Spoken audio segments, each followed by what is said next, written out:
बिस्मिल्लाहिर्रहमानिर्रहीम। अस्सलामुअलैकुम। Learn Urdu with Mrs Sadia Farhan से मैं आपकी खिदमत में हाज़िर हूँ।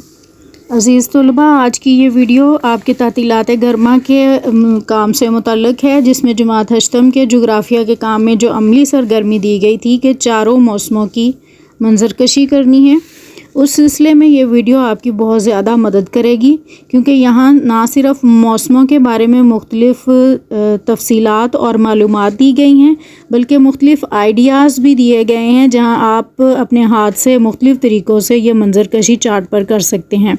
आज की ये वीडियो का हिस्सा 2 पेश किया जा रहा है। इससे पहले कुछ मुख्तलिफ़ आइडियाज़ भी आपको दिए गए थे, उम्मीद है आपको पसंद आए होंगे।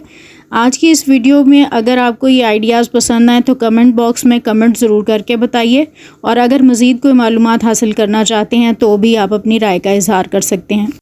तो चलिए शुरू करते हैं आज की इस वीडियो का हिस्सा 2।